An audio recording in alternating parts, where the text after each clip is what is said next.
लखनऊ में मैं उत्तर प्रदेश के सभी मतदाताओं से इंडिया गठबंधन को भारी भरकम वोट देने के लिए, भारी मात्रा में वोट देने के लिए अपील करने के लिए आया हूं। मैं 4 बातें रखना चाहता हूं। पहले चारों बिंदु बता देता हूं, फिर उसको डिटेल में एक्सप्लेन करूंगा। पहला ये कि ये चुनाव भारतीय जनता पार्टी, मोदी जी अपने लिए वोट नहीं, अमित शाह जी को प्रधानमंत्री बनाने के लिए वोट मांग रहे हैं। दूसरी बात,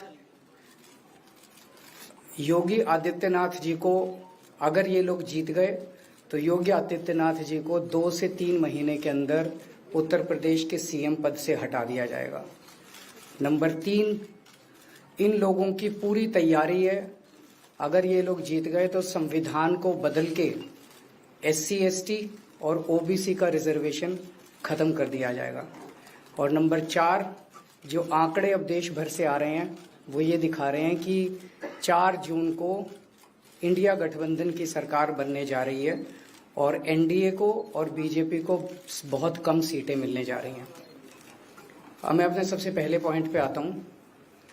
जब 2014 में प्रधानमंत्री बने थे नरेंद्र मोदी जी, तो उन्होंने खुद एक रूल बनाया था कि भारतीय जनता पार्टी के अंदर और उनकी सरकारों में 75 वर्ष से ऊपर कोई भी व्यक्ति होगा तो उसको संगठन में और सरकार में किसी भी पद पे नहीं रखा जाएगा, उसको रिटायर कर दिया जाएगा। और उसका सबसे पहले उस रूल के तहत आडवाणी जी को और मुरली मनोहर जोशी जी को रिटायर किया गया था। और उसके बाद तमाम यशवंत सिन्हा जी, सुमित्रा महाजन जी, कई लोगों को यहाँ टिकट नहीं मिली, कई लोग जो पद पे बैठे हुए थे उनको पद से इस्तीफा दिलवा के उनको हटाया गया। ऐसे कई सारे लोग हैं।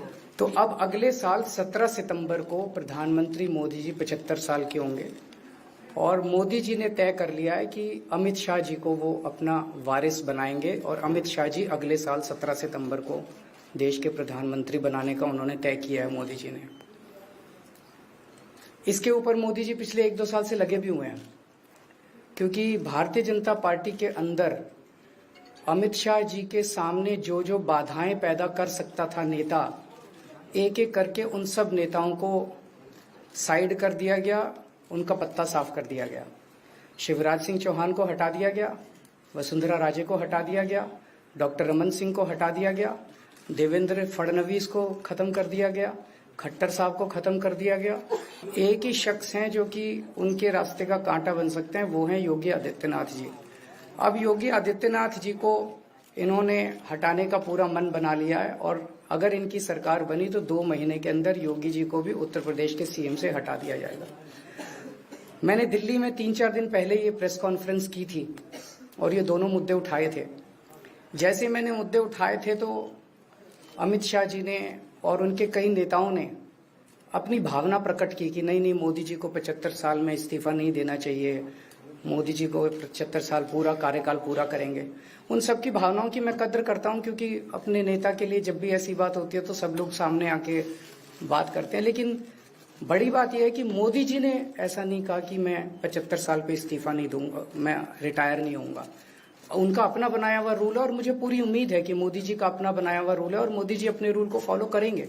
नहीं तो लोग कहेंगे कि मोदी जी ने ये रूल आडवाणी जी को हटाने के लिए बनाया था, जब अपनी बारी आई तो नहीं। तो मोदी जी इस रूल का फॉलो करेंगे, ये पूरा यकीन है देश के लोगों को कि उन्होंने खुद रूल बनाया तो खुद फॉलो करेंगे। दूसरी बड़ी बात जो हुई कि जब मैंने कहा कि योगी आदित्यनाथ जी को 2 महीने में हटा दिया जाएगा, इस पे अभी तक भाजपा के किसी नेता की टिप्पणी नहीं आई है। 4 दिन हो गए। इसका मतलब ये तो कंफर्म करता है कि उन्होंने पूरी प्लानिंग कर ली है और उनके पक्ष में कोई बोलने के लिए तैयार नहीं है योगी आदित्यनाथ जी के।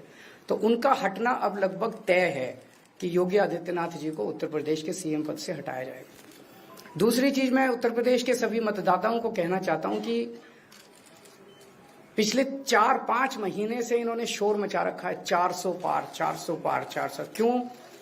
कहते हैं नहीं, मोदी जी कुछ बड़ा काम करना चाहते हैं। तो लोगों ने खोद के पूछा, भाई क्या बड़ा काम करना चाहते हैं, कुछ बताओ तो सही। तो उन्होंने नहीं बताया। लोगों ने फिर अंदर से पता किया कि बड़ा काम ये करना चाहते हैं कि देश से रिजर्वेशन खत्म करना चाहते हैं। हम जानते हैं कि इनका जो पूरा इकोसिस्टम है, RSS, बीजेपी शुरू से ये लोग रिजर्वेशन के खिलाफ रहे हैं, इनकी पूरी की पूरी मानसिकता रिजर्वेशन के खिलाफ रही है।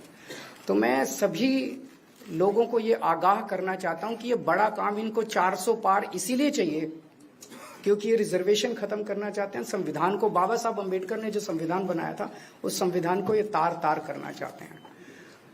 पूरे देश भर से अब जो ट्रेंड आ रहे हैं वो ट्रेंड ये दिखाते हैं कि भारतीय जनता पार्टी को 250 से भी नीचे, मेरे हिसाब से 220 के आसपास, 3-4 दिन पहले भी मैंने कहा था 220 से कम सीटें इनकी आती हुई नजर आ रही हैं। आप हिसाब लगा लीजिए। मैं हरियाणा होके आ रहा हूं कल परसों, हरियाणा में इनकी बहुत कम हो रही हैं, दिल्ली में इनकी बहुत कम हो रही हैं, पंजाब में मुझे नहीं लगता इनकी कोई सीट आ रही है, कर्नाटक में इनकी काफी कम हो रही है, महाराष्ट्र में इनकी बहुत कम हो रही है, बंगाल में इनकी कम हो रही है, यूपी में इनकी कम हो रही है, बिहार में इनकी कम हो रही है, झारखंड में इनकी कम हो रही है, राजस्थान में इनकी कम हो रही है। तो इनकी सीटें आ कहां रही हैं? तो इनकी 220 के नीचे सीट आ रही हैं। इनकी सरकार बीजेपी की सरकार नहीं बन रही है, इंडिया गठबंधन की सरकार बनेगी और इंडिया गठबंधन की सरकार जो है वो देश को एक प्रगति के रास्ते के ऊपर लेके जाएगी।